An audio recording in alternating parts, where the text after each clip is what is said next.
ज्येष्ठ मास के शुक्ल पक्ष दशमी तिथि के दिन मां गंगा की पूजा की जाती है भगवान शिव के साथ, क्योंकि माना जाता है कि भगवान शिव के साथ गंगा मैया की अगर अभिषेक और पूजा की जाए तो संपूर्ण फल की प्राप्ति होती है। मन में कोई भी इच्छा होती है तो वो पूर्ण हो जाती है। इस दिन गंगा धरती पर अवतरण की स्मृति के रूप में भी मनाया जाता है, गंगा दशहरा के रूप में भी मनाया जाता है।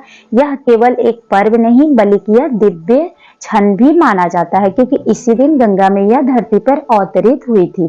इसीलिए स्वर्ग से जब उतरकर एक पवित्र धारा पृथ्वी की पूरी धूल को छूकर उसे स्वर्ण बना गई थी। तो सनातन परंपरा में भी गंगा मैया को केवल नदी नहीं, मां गंगा का स्नान दिया गया है। पूरी तरह से मां गंगा का स्थान प्राप्त है।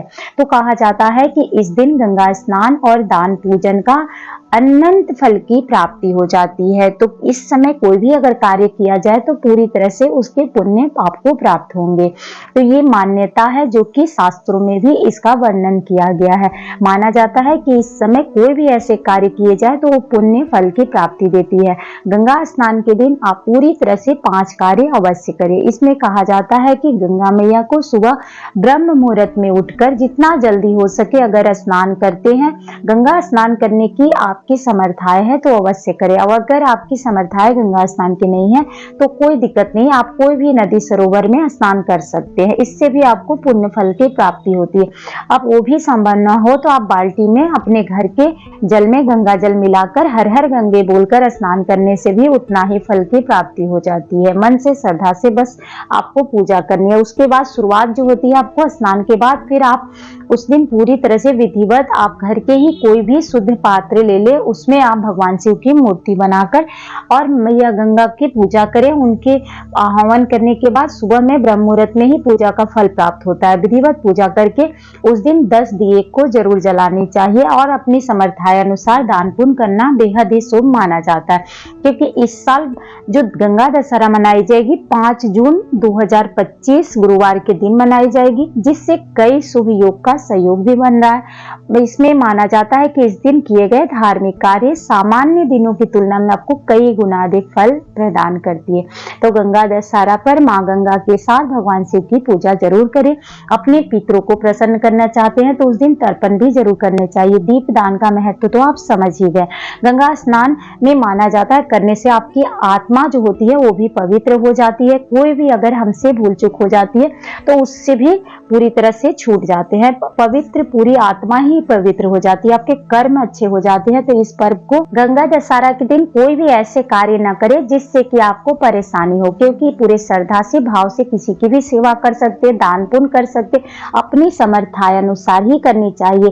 क्योंकि ये जो पर्व है बहुत ही खुशी के साथ और पवित्रता के साथ मनानी चाहिए, जिससे संपूर्ण फल की प्राप्ति हो। माना जाता है कि गंगा दशहरा के दिन गंगा तट पर अगर पूजा किया जाए और दीप दान किया जाए या जल में ही आप दीप प्रवाहित कर सकते हैं, गंगा मैया को चुनरी चढ़ा सकते हैं। कोई भी शुभ कार्य उस दिन अगर आरंभ करते हैं तो आपको पुण्य फल की प्राप्ति होती है, पितरों की भी तृप्ति हो जाती है। जीवन में कोई भी ऐसे कार्य अधूरे नहीं रहते, सुख समृद्धि का भी आपके घर में वास होता है। यदि संभव न हो तो आप घर में ही स्नान कर ले, और अगर संभव हो तो आसपास कहीं भी जाए और आप गंगा स्नान कर सकते हैं। नदी सरोवर में स्नान करना शुभ माना जाता है, क्योंकि मानसिक, शारीरिक और आध्यात्मिक पवित्रता की प्राप्ति हो जाती है। इस दिन गर्मी से राहत देने वाली वस्तु का दान अवश्य करनी चाहिए। क्योंकि अगर आप कोई भी ऐसे गरीब जो कि जिन्हें बहुत अधिक आवश्यकता है, उन्हें आप कोशिश करें ठंडी वस्तु का दान करें। सर्वप्रथम तो आपको घड़े में जल भरकर दान करें, और घड़ा का जल जब आप दान करें तो आप मीठे जरूर साथ में दान करें। आप चीनी का दान कर सकते हैं या फिर मीठी में गुड़ का भी दान कर सकते हैं। शरबत के स्वरूप में बनाकर दान कर सकते हैं, लेकिन जरूरतमंद को देने चाहिए। ऐसे व्यक्ति को ना दे जिसका वो अनादर करे, जिससे कि आपका जो पुण्य है वो घट सकता है। तो कभी भी दान पुण्य करनी चाहिए तो ऐसे व्यक्ति को दान करें जिसे उसकी बहुत अधिक आवश्यकता है। तो इसका भी आप दान कर सकते हैं। गर्म से जो तप रही है, पैरों में चप्पल का भी दान करनी चाहिए। धूप में जिन्हें बहुत अधिक निकलना होता है, उनकी सामर्थ्य नहीं है कि वो छाता ले सके, तो आप छाता का भी दान करें, पंखा का दान कर सकते हैं। तो इन वस्तुओं का दान करके आप पुण्य फल की प्राप्ति कर सकते हैं। ठंडे फल का भी आप दान कर सकते हैं, इससे आपको विशेष फलों की प्राप्ति होती है।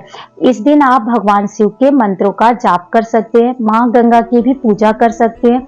इससे भी आपके मन में जो भी श्रद्धा भाव है वो पूर्ण हो जाती है। माना जाता है कि आध्यात्मिक उन्नति का अवसर पूरी तरह से मार्ग जो होते हैं अगर बंद है तो खुल जाते हैं। तो मंत्रों का जाप अवश्य करें। ओम नमः शिवाय मंत्र का जाप कर सकते हैं या फिर ओम गंगाए नमः का जाप कर सकते हैं। इन मंत्रों का जाप करना बेहद ही शुभ माना जाता है। वीडियो अगर पसंद आई हो तो लाइक जरूर करिए। जान लेते हैं कि आपको गंगा दशहरा के दिन कौन सी वस्तु का दान नहीं करना चाहिए। माना जाता है कि फटे पुराने या फिर टूटे फूटे बर्तन हो या फिर नुकीली चीजें कभी भी दान नहीं करनी चाहिए। इस दिन आपको काले रंग के चीजों का दान करने से भी बचना चाहिए, क्योंकि ये सारी वस्तुओं आपके परेशानी ला सकती है। क्योंकि गंगा मैया के साथ भगवान शिव के विशेष रूप से पूजा की जाती है। अगर घर में संभव ना हो तो उस दिन गंगा स्नान अगर कर सकते हैं तो करके स्नान करके आप पूजा कर ले, या शिवालय में भी जाकर आप भगवान शिव की पूजा विशेष रूप से कर सकते हैं। आप उस दिन पवित्र नदियों में स्नान नहीं कर सकते तो कोई दिक्कत नहीं है, घर में स्नान करें। शिव जी पे भी आप गंगा जल मिश्रित जल ही अर्पित करें। उस दिन यही माना जाता है कि जितने भी देव वृक्ष होते हैं उसमें भी गंगा जल अगर मिलाकर होती है। उस दिन भगवान शिव और आपको पूरी तरह से त्रिदेवों की आशीर्वाद प्राप्त हो। अगर आपको वीडियो पसंद आती है तो आप लाइक अवश्य करें, कमेंट भी कर सकते हैं। आपके कमेंट हमारे लिए बहुत ही महत्वपूर्ण होते हैं। बस अपने शब्द थोड़े से ध्यान रखिए, क्योंकि वीडियो बनाने में बहुत मेहनत लगती है। अगर कोई भी त्रुटि रह जाती है तो आप वही शब्द बहुत ही अच्छे से कह सकते हैं। आप सभी के जीवन में ढेर सारी खुशियां बरकरार